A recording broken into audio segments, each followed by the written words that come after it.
Welcome to Follow Him, a weekly podcast dedicated to helping individuals and families with their Come Follow Me study. I'm Hank Smith. And I'm John Bytheway. We love to learn. We love to laugh. We want to learn and laugh with you. As together, we follow Him. My friends, welcome to another episode of Follow Him. I am here with my prolific co-host, John Bytheway. Welcome, John. Thanks, Hank. I'm prolific. You're prolific. I'd love to know what that means. Yeah. Yes, you are talented and amazing. In fact, someone asked me the other day what it's like to do this with you. And I said, if you would have told me, I was 12 years old when I heard you speak. And if you would have said to me then, one day, you, young man, are going to do a podcast with John Bytheway, you know what I would have said? I would have said, what's a podcast? That's what I would have said. And I would have said, that's amazing. John, this is just such a treat. Every week we get to talk with one of the church's top minds, and we have another chance this week. Tell us who's with us.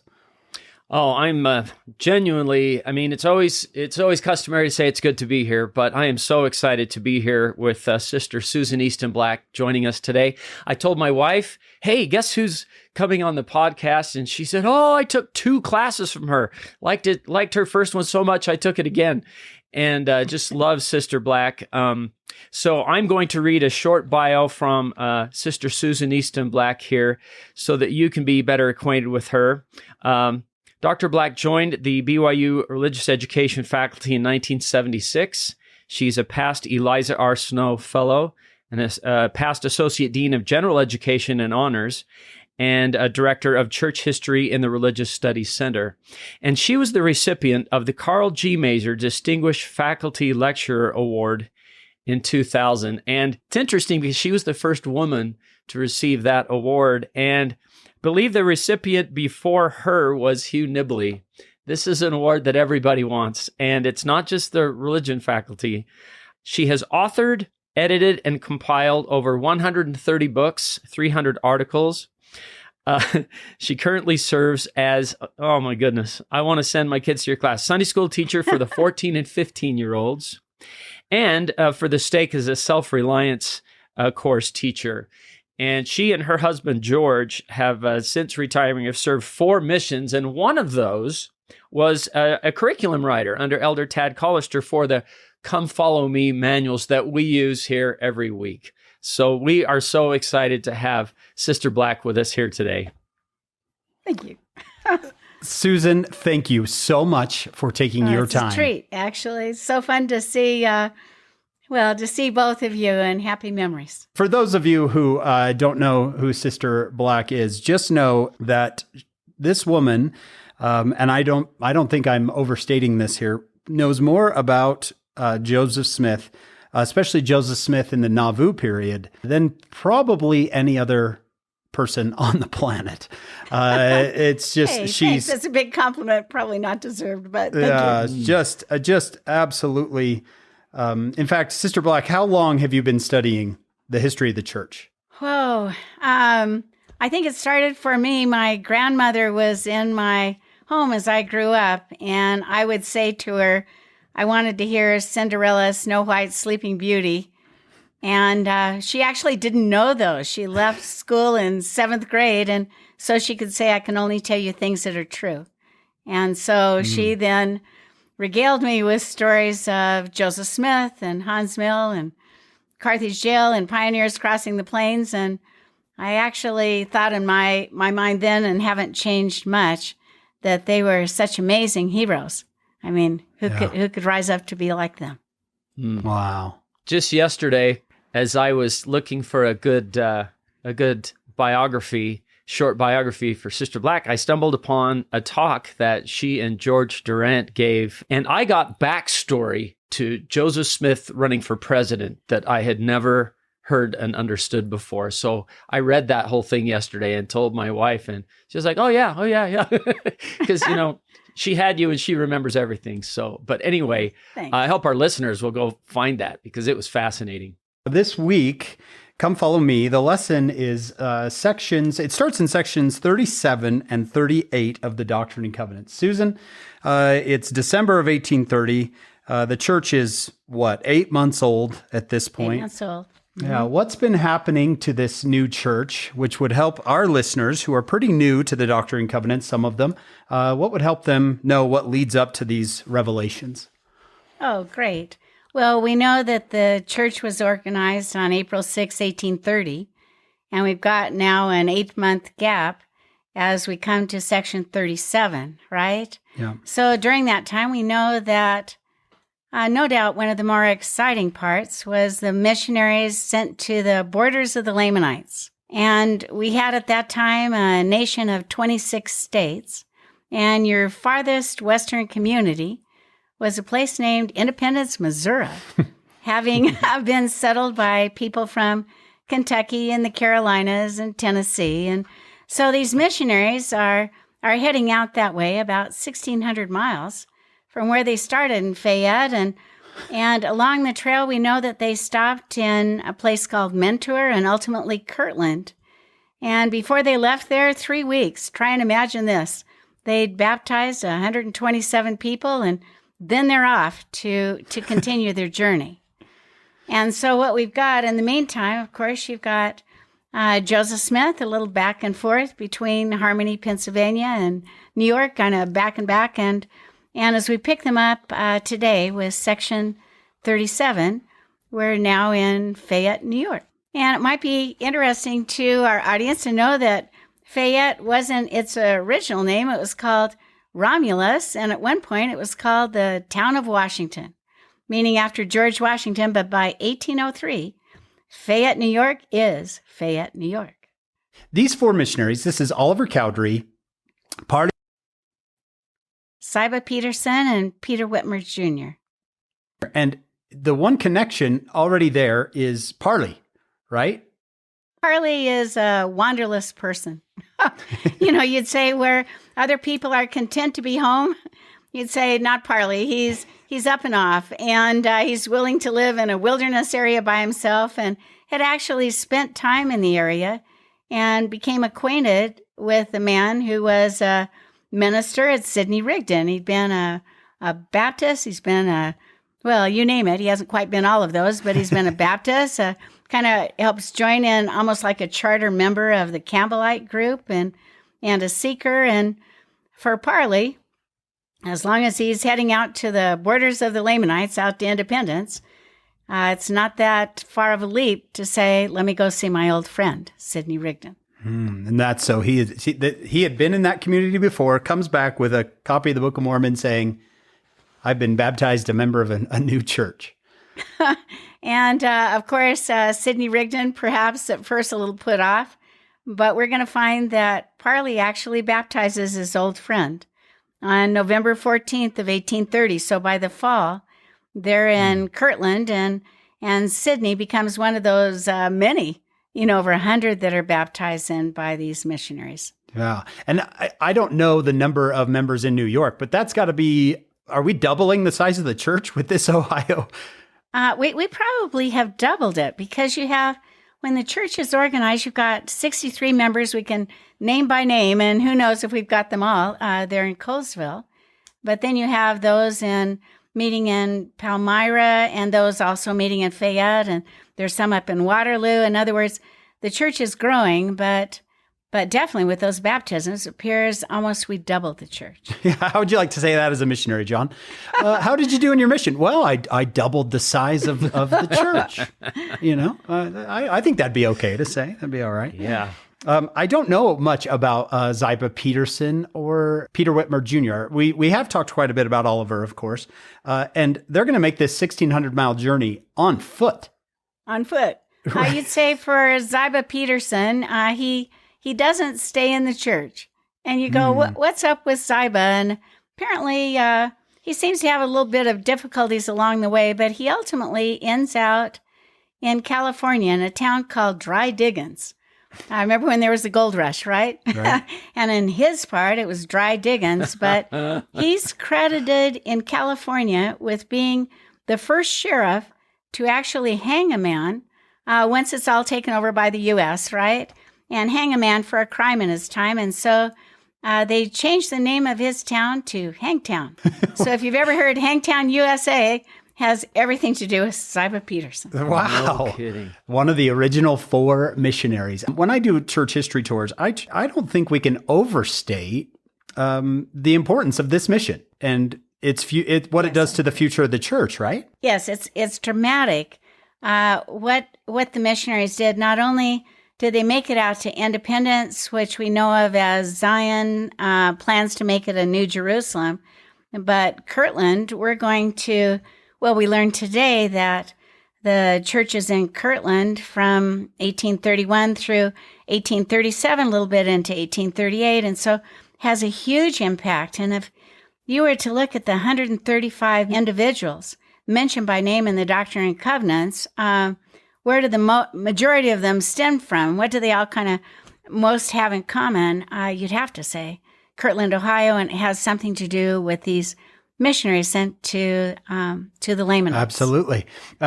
Your friend and my friend Carl Anderson likes to say the church was organized in New York, but it was restored in Ohio. Okay, we all like Carl. Hey, a couple of things about Peter Whitmer Jr. I think are pretty fun. He is a tailor by trade, and by the time he makes it out to Independence, he's sewing a suit for Lilburn W. Boggs. And so you get us right there on the very front. And he also sews a suit for Alexander Donovan. Okay. And you get the 2 key players there in Missouri are also kind of picked up then by these missionaries. They make contact.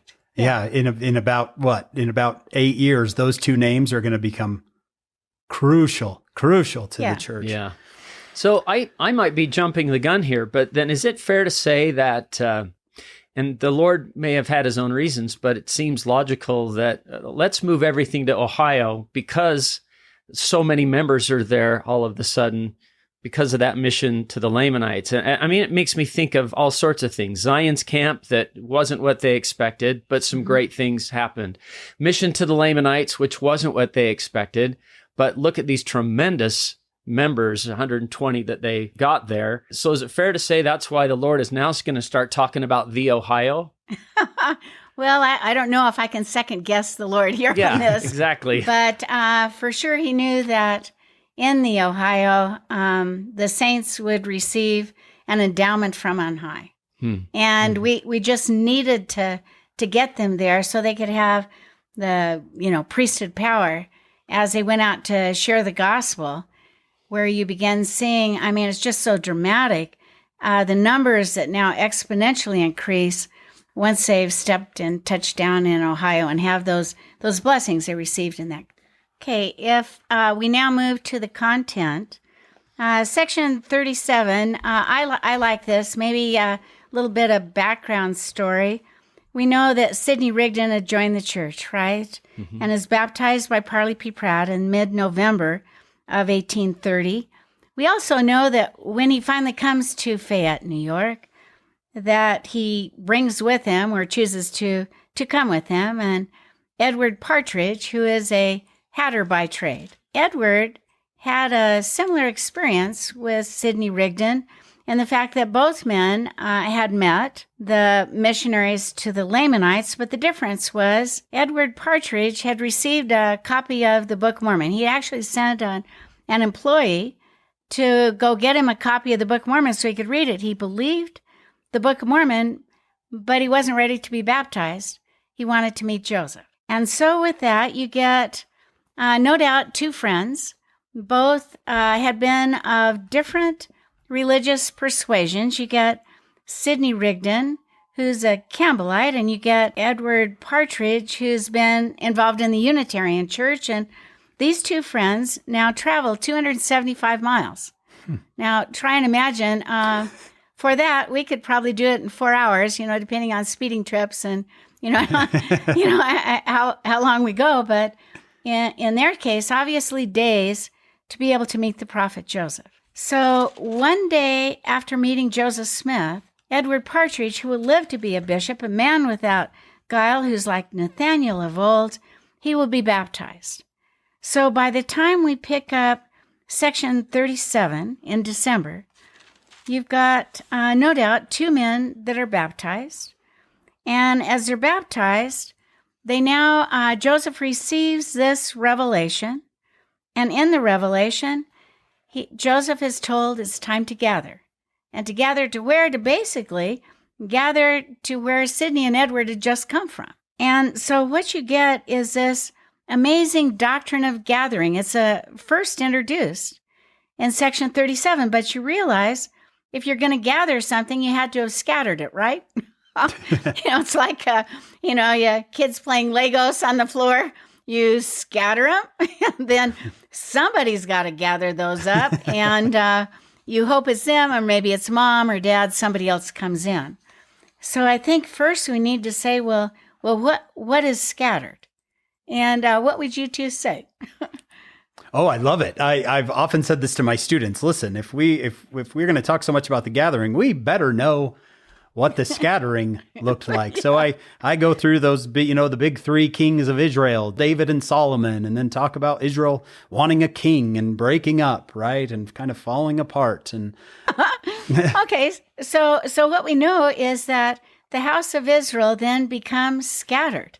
And then try and imagine, I can't go many days and leave the Legos on the floor.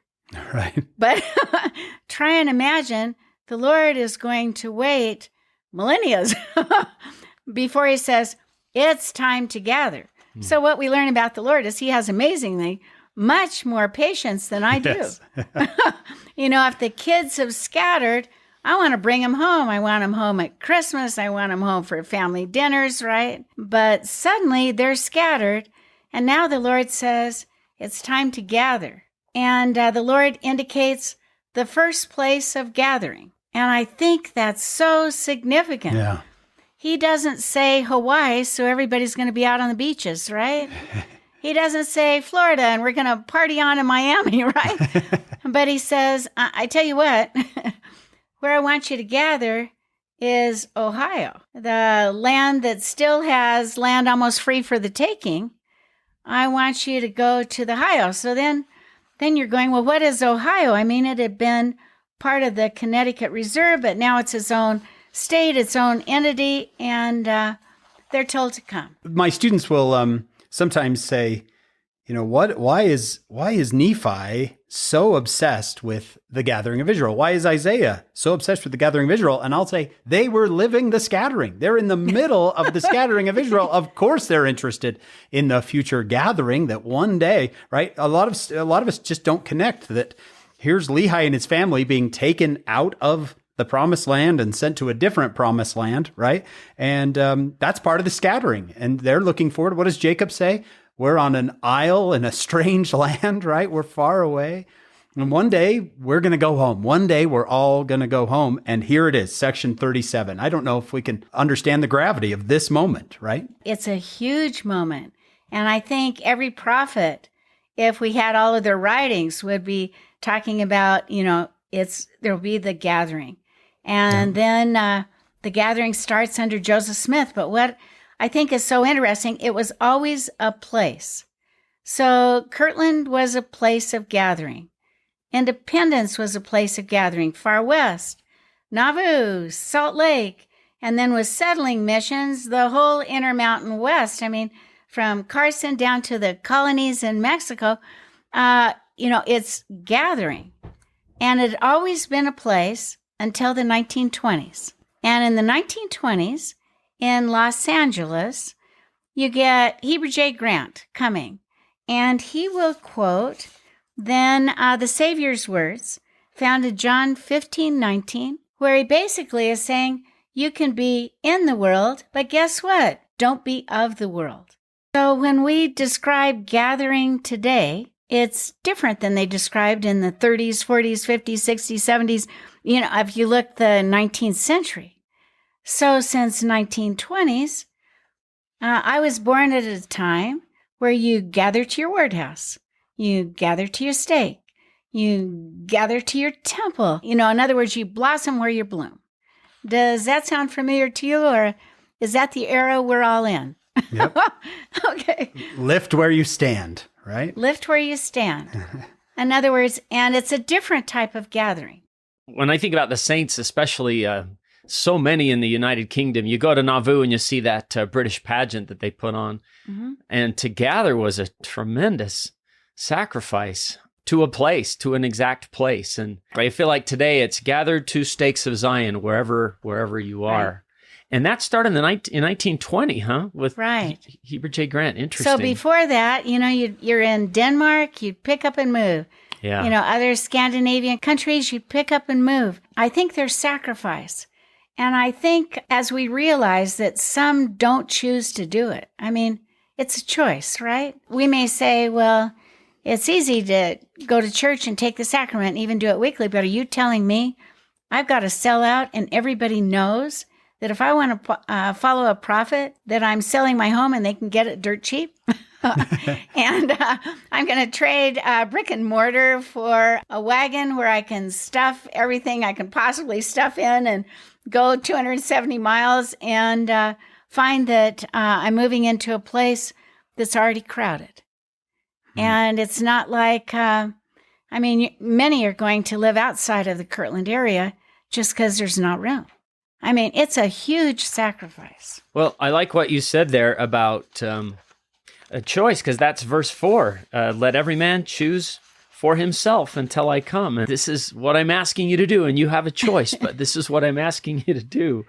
And like you said earlier about, what did you say, 275 miles, you can speed in your car, but what was moving your house like back then? Your whole household for that far? And just, okay, everybody come to the Ohio. I was going to say, I know that Lucy Mack describes it almost like an exodus of Israel out of Egypt, right? I mean, this is a big thing. She does. She talks about, hey, we got to go to Buffalo. We got to go on the canal. We got to go on the, Lake Erie and end up at Fairport, Ohio. I mean, it's huge. But what I think is so interesting is that you look at, say, section 37, and now we go to section 38. Section 38... I always think this is so interesting because you've got the Lord who's now basically saying, hey, I told you guys, go to the Ohio. And the question is, after section 37, did anybody go? And the answer is no. It's like going to sacrament meeting and listening to talks. And when you come home, did your life change? You go, oh, absolutely not. So it's like it went one ear, out the other. And then the Lord now says, okay, I'm going to make this more clear. Before we leave section 37, in verse 1, the Lord says, because of the enemy and for your sakes. Okay, this is a pretty difficult time in Western New York. The church is not well received. There's persecution. There is even some talk as we go into 38 that people are even plotting death to some of the leaders of the church. Very, very difficult time. I think now we live in a society where you can believe something, I can believe something, and they'll just say, oh, she's not on target. But back then, they had solid beliefs and solid feelings about if you didn't share those beliefs. See, I think if they were plotting to kill me, I think, okay, yeah, let's load up the wagon. It'd give you an incentive, right? Yeah. Okay. What do you think, Susan, about, this is a church of 100 and something people. Why is it getting so much attention from outsiders? Is it just because they had new churches coming in, they had Methodism coming in, and blossoming. What is it about this group that bothers non-believers so much to start threatening them? Because, I don't know. It's a small little group. Is it that they're threatening maybe to take members of their family and convert them? Is it? Well, I'm sure the, quote, sheep stealing was part of the issue. But, truth, think of the Savior. There's a lot that will fight against truth. Yeah. And especially if it totally impacts their way of life.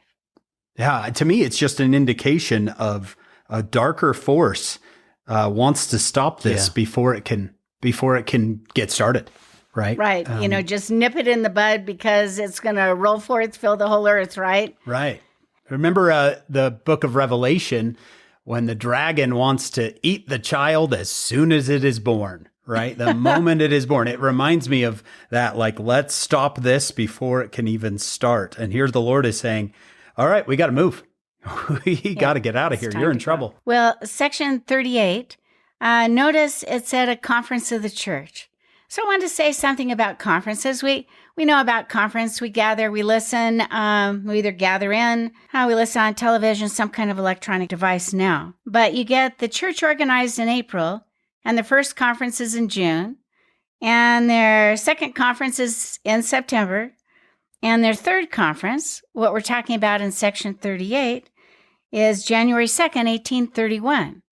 And I think we'd all go, hold it. We know that conference was not held in June, September, January. Conference has to be held the first week in what? in October. April and October. Perfect. So that conference being held in April and October did not start until the saints moved to Nauvoo. And it's interesting that the April and October had everything to do with parading. And what would happen, you get Nauvoo is like the hub of a wagon wheel, and you've got 23 little communities that Joseph founded on the Illinois side of the river, and then you can find 15 on the Iowa side. And when did they all gather? They gathered for parading, and it was a military parading because every man, 18 to 45, is in some kind of a military unit. In this case, we called it the Nauvoo Legion. So when was the time to gather them? It was always April would begin it. That was your first parade. Obviously, bigger parades, July 4th. But when was the last parade? The first week in October. And since that time, we have celebrated conferences for the most part in April and October. All right. So with that, we are now at the third conference on January 2nd of 1831. So notice, section 38 is the first revelation given in the year 1831. We now start off the place where the revelation, where the conference is being held, is Peter Whitmer Sr.'s farmhouse there in Fayette. And one of those attending was Orson Pratt. And Orson Pratt, as he described, as they're meeting for this conference, he said, the whole church in New York, we all met in the one room. And no one there took notes. So we do not know what goes on. The secretary can make or break you, right? Yeah. And sure enough, just, it was a disaster. So with the fact that no notes were kept, all of us historians were like, where are the notes? But we assume it was kind of business as usual, passing of sacrament. We know that Joseph Smith was sitting, had a table in front of him. We also know that he asked Sidney Rigdon to be the scribe. And then Joseph received a revelation.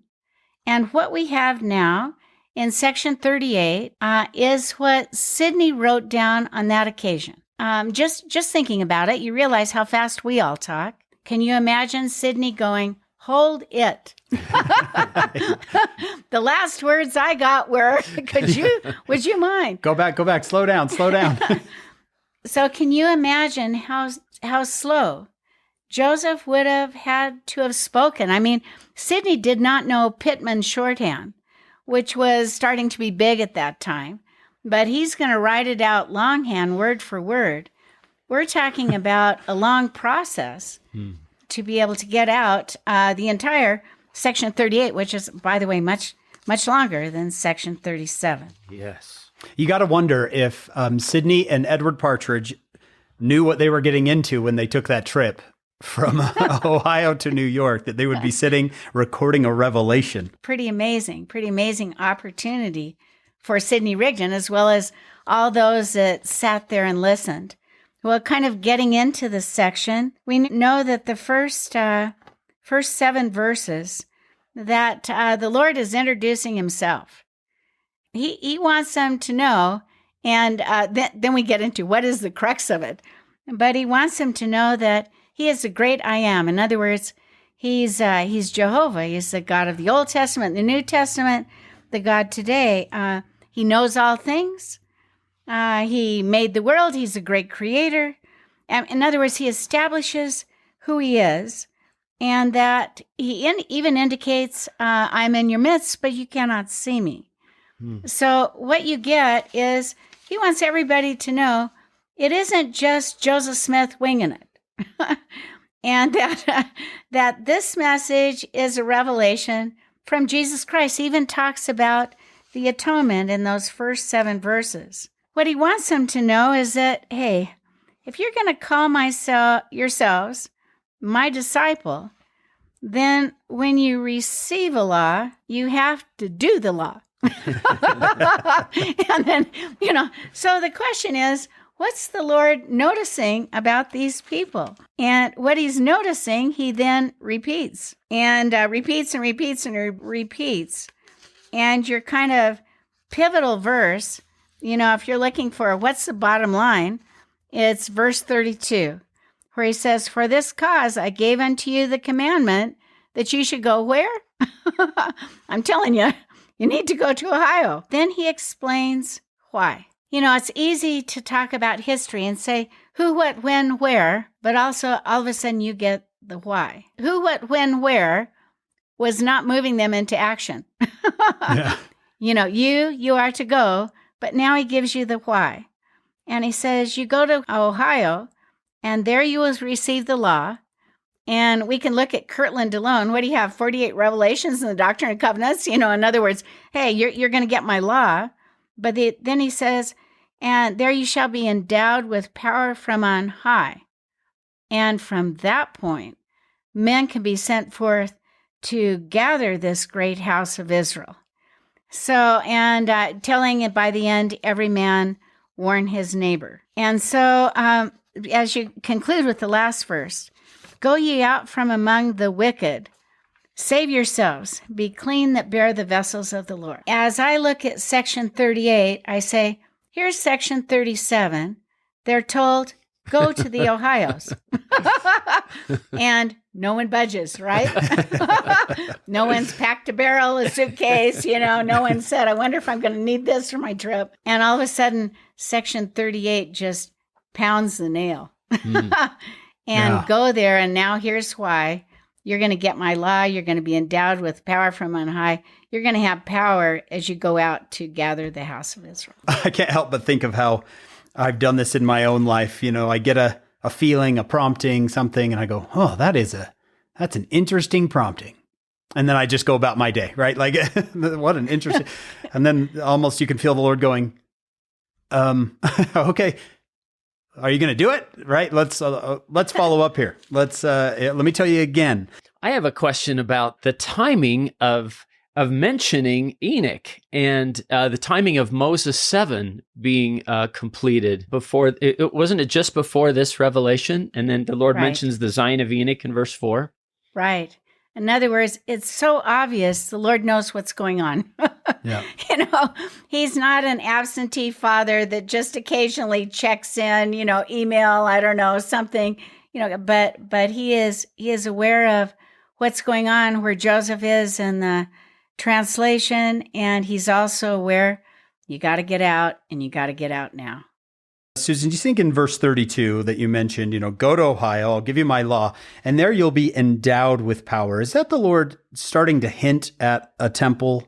It sure could be, because you look at the Kirtland temple and you get the keys of the restoration. I mean, if we were looking at the blessings they're going to get there, the temple, the restoration of priesthood keys, Moses, Elias, Elijah, we're going to get the office of bishop, first presidency, quorum of the 12, 70s. I mean, all this law and the organization to move forward the church to gather Israel. I mean, it's just all there. They need to go.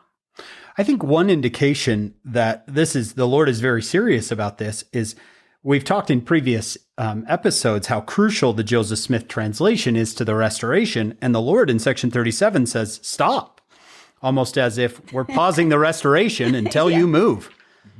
I think as we're looking at, the Peter Whitmer farm, Peter Whitmer, I mean, there's been 20 revelations where you can directly put Fayette and assume they're at his farmhouse, right?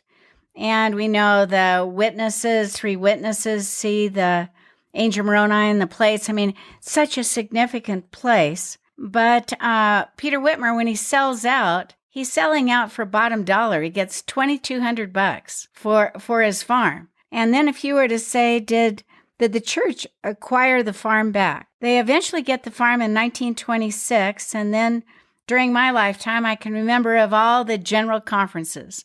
Since we're on general conferences, the one I most remember was in 1980. They had restored that Peter Whitmer farmhouse.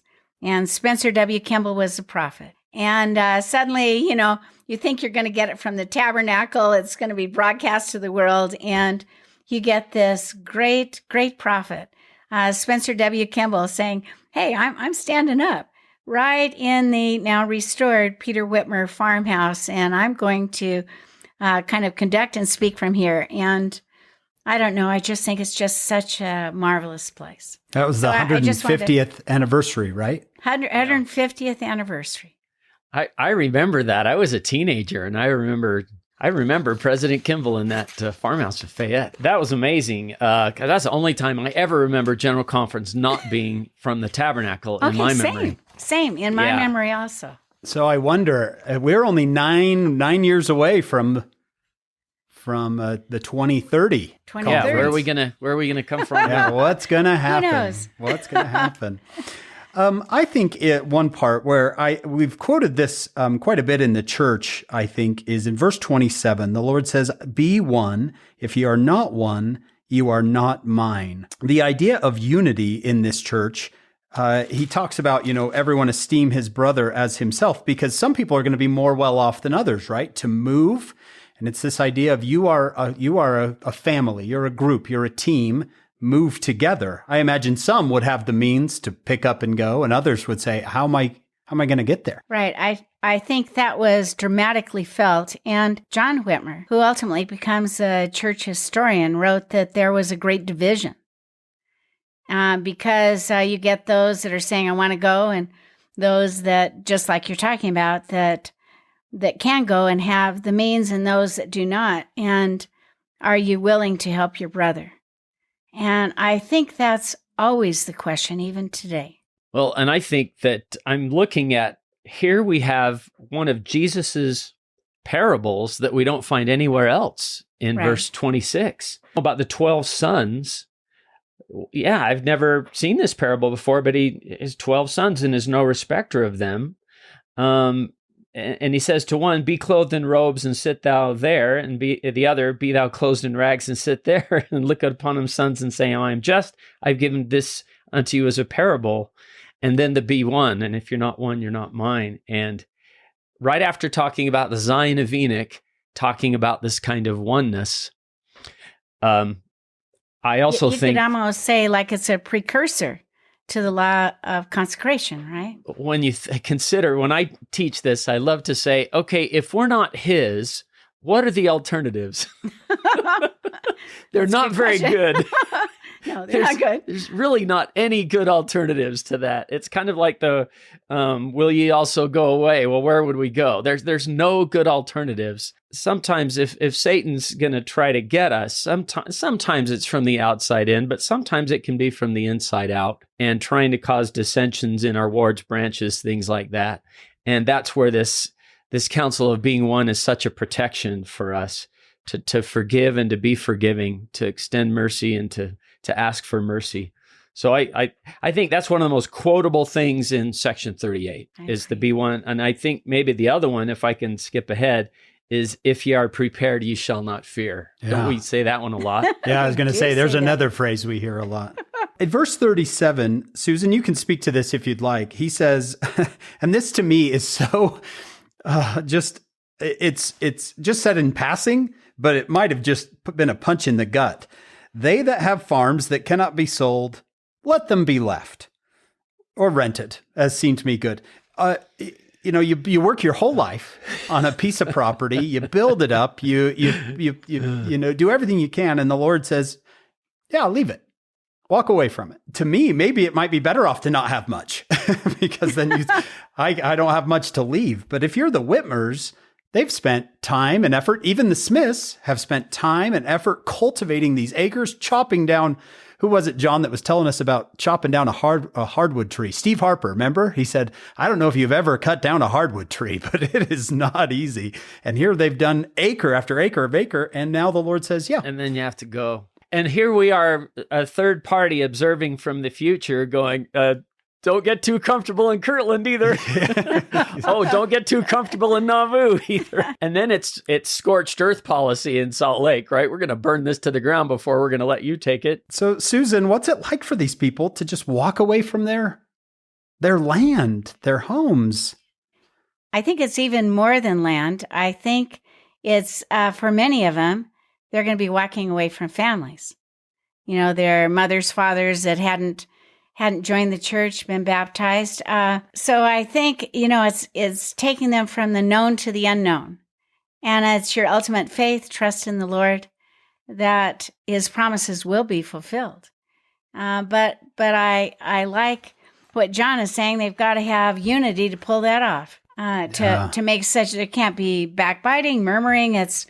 We're going to give you a real chance here. With what Susan said, there's a really nice story in the Come Follow Me manual about Phoebe Carter and her 21 years old telling her mom, I'm leaving, and are you sure? And if you find out it's not true, will you come back? And so, as you were saying, it's more than just leaving your piece of land. It's your family, your background, and your history. Because many, obviously, Western New York was settled long after you get the 13 colonies. But nevertheless, like Martin Harris, you know, he's a second generation. And say in his case, when he leaves his wife and no doubt most of his children behind. To leave, the sacrifice is huge. And I think would give any of us pause. I think one thing we do, and I have a tendency to do this, I'm sure neither of you do, but I think, well, of course you got to move. How are we going to get to Salt Lake and have the conference center and the jazz? I mean, you know, don't you see? When they don't know about Utah, they don't know about Nauvoo, they don't know about independence. And if we forget that, if we forget their point of view, we'll lose the sacrifice of it, because they don't know how this is going to turn out. Okay, what you also, I think, is just so significant is that you don't see Joseph Smith staying around to help, hey, you got to go, you got to go. So if you were to say, who's the first Latter-day Saint, you know, to bring his wife Emma and to leave then that area to go to Ohio, it's Joseph Smith that arrives around the 1st of February of 31. So then you have these other people. Will they follow? And you always think of mom and dad saying, come on, we can't go without everybody in the car. But try and imagine the bishop, we can't go, and then the bishop goes. You know, the question is, will you follow? Because now it's between you and the Lord, right? I mean, Joseph had his brother Hiram, and he had Newel Knight going around encouraging people to pack up and get ready. But Joseph's out of there. So he's serious. he's serious. Gone. The Lord wants him to go there, and he's going. But then you've got to also realize Joseph doesn't have property to sell like the Knights or the Whitmers. I mean, he's not encumbered that way. He's more free to move on out. Wow. And Emma's pregnant, right? Right. And I really like it when he arrives in Kirtland. He goes up to the Newel K. Whitney store and he sees Newel K. Whitney, a man he's never met before. And he says, Newel, thou art the man. And Newel goes, oh, you have the better of me, sir. You know, I can't call you by name. And Joseph says, I'm Joseph the prophet. You called me here now. Now, what do you want of me? So you get Newel and his wife, Elizabeth, praying for the prophet to come. And you get, this kind of tension. The people in New York, they've got to get ready. They got to organize. And you get Thomas B. Marsh with the group, Lucy Mack Smith, Martin Harris. It's going to take them months to get out of there. And you've got an April going. You've got it all the way into May going with Martin Harris bringing the last group. But as newspaper editorials described the period, they said it looked like the whole world was moving to Kirtland. But of course, the major exaggeration. But but they are going to come despite the sacrifice. The church is not going to get the Smith farm back for another 100 or so years. Right? And it'll be through the efforts of Willard Bean. Willard Bean. Willard Bean, great man, the fighting parson, Right. who will be instrumental in getting that land back. Yeah. So the places we always call the cradle of the restoration. It's been a process of having them then acquired by the church, and wonderful place to go visit. If you haven't seen them, it's a treat. Yeah, it is really fun.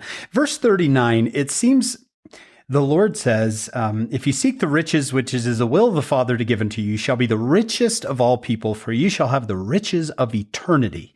And then he talks about the Book of Mormon. Beware of pride, lest you become as the Nephites of old. To me, as I've studied the history of the church, there is, and I think this is profoundly difficult, to be honest. I like, building the kingdom of Smith. Right. And trying to build enough to get to retire, and have a comfortable life. And it seems that these early church members are going to be asked to sacrifice, almost to the point where it's, do you want to have material or do you want to be a member? Because you almost can't choose both, because you're just always constantly giving and giving and giving. Why do you think the Lord talks about the Book of Mormon there? I haven't seen that in the earlier sections, but these Nephites of old, right? Right. I think he's trying to show us we always call it the pride cycle. You're humble, you're forced to be humble. The Lord blesses you, you get the riches of temporal things. And then you get pride, and then all of a sudden you're in trouble. You don't keep the commandments, and then back you go. You're humble and forced. It's a constant circular event, and something I think all of us need to be aware about. That affluency, you'd say, it has its benefits, but it also has with it a great concern that we always need to remember the sense of unity and who needs help. Probably that's where President Benson's, that monumental talk to me, April of '89, beware of pride. And I think it was Harold B. Lee that said that what we have right now is the test of gold. We don't have that same material type of test, it doesn't seem, at least for some of us. I want to be careful how I say that, because there's people all over the world suffering, even members of the church. But President Benson in another place said, do you know what prosperity can do to a people? It can put them to sleep. And he said, we must be shaken and awakened from a spiritual snooze. And I love that idea of a spiritual snooze button, because we reach over and push the snooze button. And I'll get my act together sometime. But here, bringing in the Book of Mormon, and have you noticed that pride cycle? You're doing this. And so be careful. But I'm with you, Hank, how hard this would be to move a family back then with what they have. And I don't know how well acquainted people are with the Book of Mormon back then. Maybe you can speak to that, Susan, how they have it. Are they reading it, or are they thinking, I got to go back and read that now? What did the Lord just say? I'm not quite sure by December that you've got a lot of readers of the Book of Mormon. One thing, copies are hard to get. They're expensive. Obviously, they're printed. But you don't see a lot of people quoting from the Book of Mormon in the New York period. You can pick them up much more in Kirtland. And then obviously as time goes on, their familiarity, did they understand the pride cycle like we do? Probably not as great. Wasn't it Brigham Young who said, when they come out to Salt Lake, he said, my greatest fear is that my greatest fear, people will stand robbing, mobbing, and persecution and be true, but my greatest fear is that they can't stand wealth. Yeah. They'll get rich in this country, wax fat, kick themselves out of the church, and go to hell, he says. That sounds like an exact quote. That's Brigham Young. I show that to my students and say, how many of you had a nightmare last night that you got rich and just woke up in a cold sweat? Oh, it's terrible, brother. By the way, I got rich. I'm so glad to be wake up now to reality that I'm not rich.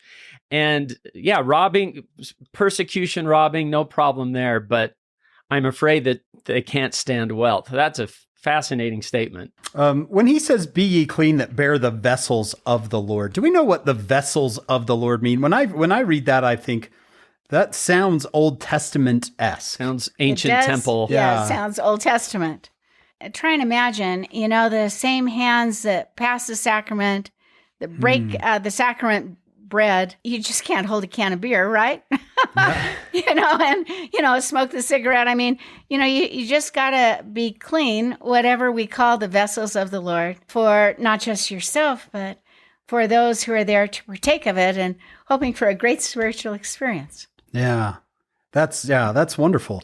I think, back in the Old Testament, it would mean if you're going to carry the tabernacle, be clean. Right. But today it's if you're carrying the trays of the sacrament or anything else that we use in the church. I mean, it's you. You are, my body is the temple. The Holy Ghost can dwell with you. So in a way, you are the vessels of the Lord. And so be clean. Yeah. Interesting, in verse 42, he says, "Go ye out from among the wicked." Almost symbolically, they're leaving New York. And it's almost this idea of we're leaving Babylon, and I'm going to Israel, right? I'm right. What is it? Old Babylon. We bid thee farewell, right? And I'm willing to go. I'm willing to follow the Lord. I would think that a lot of these people, in their minds, they're gonna live in New York and die in New York. That they're gonna stay there forever, and the Lord changes plans. We're going somewhere else. The sacrifice is immense. You and your husband have served 4 missions. It's somewhat similar, right? Get up and move. Get up and go. Get up and go if you want the blessings. Yeah. You get up and move. You get up and move. I think just one more thing that I just love is Susan, you emphasize 32 as kind of, okay, listen, I told you before. All of this is a preface. I told you before, go to Ohio. But I love the promise there. You'll be endowed with power from on high, and from thence, whosoever I will shall go forth among all nations. I mean, I bet Carl Anderson has those verses marked, right? Because he's the resident expert on Kirtland. But I think I mentioned this before, so forgive me, but there's a painting right inside of the Kirtland Visitor Center of Joseph and Oliver in the Kirtland Temple with these angels coming one at a time and bestowing keys. And I love it. The look on Joseph's face. And I think of that endowed with power from on high, because we know it's not the full endowment, but the Kirtland Temple was a step towards that and everything. And the amazing things that happened in Kirtland, I guess we're kind of seeing, because we're looking backward and seeing that and going, yeah, you got to get to Kirtland because some amazing things will happen there. Yeah. Oh, John, you've mentioned that painting before. I talked to Alex Baugh, who will be on our podcast coming up here in the next couple of weeks. And he said that painting was done by Gary Smith, who is the brother of his mission companion. So I just thought we'd give out the proper credit, right, on the painting, because I think I credit it to Walter Rain. Please join us for part 2 of this podcast.